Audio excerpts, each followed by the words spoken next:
two big libertarian issues. One is marijuana legalization, and the other is gay marriage. Where do you come down on those two issues? On marijuana, unfortunately, as a public health issue and a public safety issue, I've opposed that just because I've seen that as a gateway. I've heard it from law enforcement, both Democrat, Republican alike. And on marriage, I understand that people have a different opinion, but I've always viewed marriage as being between a man and a woman. It's something that my state passed in the Constitution in '06, and I defend it.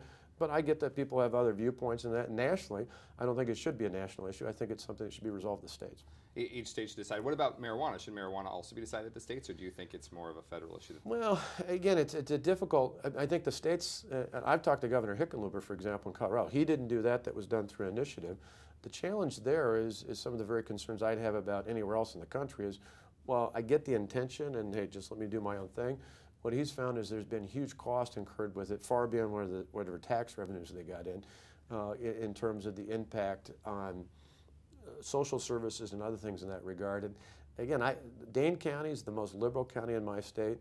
I remember a couple of years ago, the sheriff in Dane County, a hardcore Democrat, came up to me and pleaded with me. He said, please, whatever you do, don't sign legalizing marijuana, because we see it as a gateway. We see the real problem out there. We see the real challenges out there.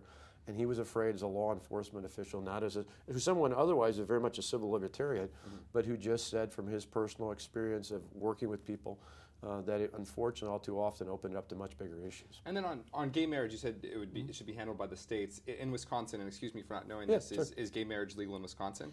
Well, it is under the courts in the sense that the Supreme Court failed to take up a case.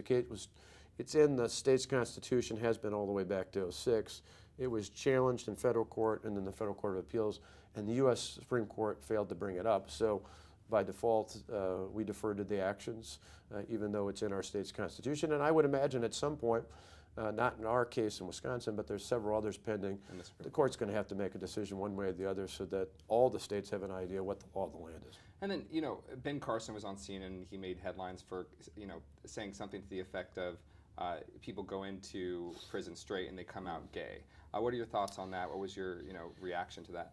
To me, again, this is one of those where people can have different opinions on what marriage should be, and that's a definition. I think you can have that and still be completely respectful of people's opinions otherwise. But I just don't think that's productive. I've got plenty of supporters of mine who have a wide spectrum of views on that issue, and I want as many supporters as possible. I'm somebody who wants to broaden the number of support, with people knowing full well where my position is on the definition of marriage. But I don't make that's not my calling card, if you will. I talk about economic and fiscal issues, and that's why I think my support runs deep throughout the party.